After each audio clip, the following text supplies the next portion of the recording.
BJP की pitch पर आना, चुनावी संकट या हृदय परिवर्तन। ममता बनर्जी को अचानक क्यों याद आए श्री राम? हिंदू विरोधी छवि सुधारना चाहती हैं ममता बनर्जी। क्या है टीएमसी का प्लान? राम नवमी की छुट्टी, क्या है सियासी मजबूरी? इस वीडियो में समझिए पूरी रणनीति।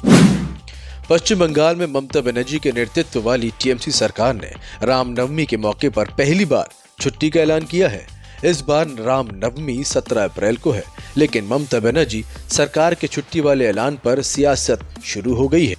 बीजेपी ने ममता बनर्जी पर हमला बोलते हुए कहा कि ये सब चुनावी स्टंट है। लोकसभा चुनावों की तारीख का ऐलान भले ही ना हुआ हो, लेकिन सियासी गलियारों में चुनावों का बिगुल बज गया है।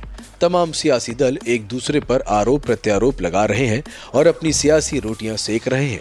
और इसी सियासत के बीच पश्चिम बंगाल के मुख्यमंत्री ममता बनर्जी ने एक बड़ा ऐलान किया है। मुख्यमंत्री ममता बनर्जी ने रामनवमी पर छुट्टी की घोषणा कर दी है। अब सवाल उठ रहे हैं कि ये चुनावी स्टंट है या सचमुच ममता बनर्जी का हृदय परिवर्तित हो गया है। बता दें कि ये पहली बार होगा जब रामनवमी पर पश्चिम बंगाल में छुट्टी होगी। जी हाँ, उस दिन इमरजेंसी सेवाओं को छोड़कर सभी सरकारी संस्थान बंद रहेंगे। ये घोषणा टीएमसी की एक बड़ी रैली से ठीक एक दिन पहले की गई है। रामनवमी पर छुट्टी ये बताती है कि लोकसभा के चुनाव में पश्चिम बंगाल के मुख्यमंत्री ममता बनर्जी के ऊपर कितना दबाव है। इसी पश्चिम बंगाल में रामनवमी और हनुमान जयंती पर जुलूस निकालने की इजाजत नहीं होती थी।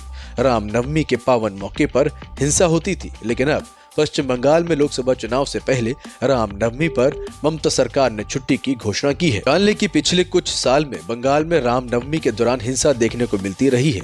पिछले साल भी कुछ इलाकों में रामनवमी पर हिंसा भड़क गई थी। बीजेपी आरोप लगाती रही है कि ममता बनर्जी सरकार धार्मिक जुलूस निकालने के लोगों के अधिकारों पर अंकुश लगाने की कोशिश करती है। ममता बनर्जी के इस ऐलान के बाद बीजेपी नेता अमित मालवीय ने ममता बनर्जी सरकार पर निशाना साधा है। अमित मालवीय सोशल मीडिया पर लिख रहे हैं, ममता बनर्जी हर बार जय श्री राम सुनते ही गुस्सा हो जाया करती थी, लेकिन उन्होंने पश्चिम बंगाल में रामनवमी को सार्वजनिक अवकाश घोषित कर दिया है। अब ऐसा उन्होंने अपने हिंदू विरोधी छवि के चलते किया है। हालांकि बहुत देर हो चुकी है। इससे भी महत्वपूर्ण बात यह है कि उन्हें यह सुनिश्चित करना होगा कि रामनवमी के जुलूस पर कोई पथराव न हो। क्या वो ऐसा करेंगी? जय श्री राम। गौरतलब है कि पश्चिम बंगाल में दुर्गा पूजा, काली पूजा और सरस्वती पूजा हमेशा से धूमधाम से मनाई जाती रही है, लेकिन समय के साथ साथ रामनवमी और हनुमान जयंती ने अब पहले से कहीं ज्यादा व्यापक पैमाने पर रूप धारण कर लिया है। और इन्हीं सब को देखते हुए शायद ममता सरकार ने ये ऐलान किया है। अब आपको साल 2019 की उस घटना के बारे में बताते हैं जिसके बाद से ममता बनर्जी विरोधी के निशानों पर हैं।